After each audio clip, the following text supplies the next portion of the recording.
সুপ্রিয় দর্শক শ্রোতা, আজ ২৪শে সেপ্টেম্বর ২০০৯ বৃহস্পতিবার। বাংলাদেশের জাতীয় সংবাদ মাধ্যমসমূহে প্রকাশিত সংবাদসমূহের উল্লেখযোগ্য অংশ নিয়ে সম্পাদিত অ্যানালগ নিউজরুমে স্বাগতম। এবার বেরিয়ে এসেছে থলের কালো বিড়াল। জাতীয় সংসদ নির্বাচনে আওয়ামী লীগ নেতৃত্বাধীন মহাজোটের রহস্যজনক বিজয়ের নেপথ্য ঘটনা ফাঁস করে দিয়েছে দলেরই কেন্দ্রীয় উপদেষ্টা পরিষদের সদস্য এবং সাবেক সাধারণ সম্পাদক আব্দুল জলিল। সেনা সমর্থিত তত্ত্বাবধায়ক সরকারের কর্তা ব্যক্তিদের সাথে গোপন সমঝোতার ভিত্তিতে নির্বাচনী বৈতরণী পাড়ি দিয়ে আওয়ামী লীগ ক্ষমতা দখল করার চাঞ্চল্যকর তথ্য প্রকাশ করে আব্দুল জলিলের অকপট স্বীকারোক্তি প্রকাশিত হয়েছে আমাদের সময়, যুগান্তর ও BDNews24.com-এ। সারা দেশে ঈদ আনন্দের মাঝেও থেমেছিল না সরকারি দল ও এর অঙ্গ সংগঠনসমূহের সহিংস কার্যকলাপ। আওয়ামী যুবলীগ ক্যাডাররা ফেনীর পরশুরামে ঈদ জামাতে হামলা করা এবং সোনাগাজীতে বিরোধী দলীয় ৬ জন কর্মীকে আহত করার খবর, পিরোজপুর ও ব্রাহ্মণবাড়িয়ায় সরকারদলীয় সন্ত্রাসীরা বিএনপি নেতাকর্মীদের উপর হামলা করে হাত পা ভেঙে দেওয়ার সংবাদ এবং হাতিয়া ও বরিশালে আওয়ামী লীগ ক্যাডারদের বাধায় স্থানীয় এমপিরা নিজ নির্বাচনী এলাকায় সাধারণ জনগণের সাথে ঈদ উপভোগ করতে না পারার খবর এসেছে প্রথম আলো, আমার দেশ, সমকাল এবং BDNews24.com-এ। স্বাস্থ্য মন্ত্রণালয়ের অব্যবস্থাপনার কারণে ঈদের লম্বা ছুটিতে সারা দেশের সরকারি হাসপাতালসমূহে ভেঙে পড়েছে চিকিৎসা সেবা কার্যক্রম। রাজধানী ঢাকাসহ দেশব্যাপী সরকারি হাসপাতালগুলোতে চিকিৎসকের অভাবে চিকিৎসা নিতে আসা সাধারণ লোকজনদের চরম দুর্ভোগের সংবাদ ছেপেছে দৈনিক ভোরের কাগজ, আমাদের সময়, সমকাল, জয় দিন, আমার দেশ ও মানবজমিন পত্রিকা।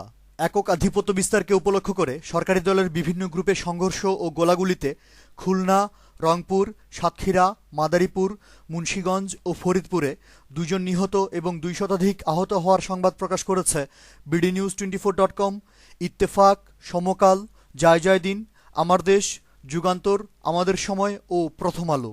শাহজালাল বিজ্ঞান ও প্রযুক্তি বিশ্ববিদ্যালয়ে সরকার সমর্থক ছাত্রলীগের ৩ জন কর্মী অস্ত্রসহ আটক হওয়ার সংবাদ ছেপেছে প্রথম আলো এবং জয় দিন। দখলবাজিকে উপলক্ষ করে মানিকগঞ্জে এবং চাঁদাবাজিকে কেন্দ্র করে মুন্সিগঞ্জে আওয়ামী ছাত্রলীগের সন্ত্রাসী কার্যকলাপের খবর এসেছে আমার দেশ ও প্রথম আলো পত্রিকায়। ফরিদপুরের মধুখালীতে সরকারদলীয় লোকজনদের নিয়ন্ত্রিত কুখ্যাত বস বাহিনীর বেপরোয়া সন্ত্রাসী কর্মকাণ্ডের উপর একটি প্রতিবেদন প্রকাশ করেছে দৈনিক পত্রিকা প্রথম আলো।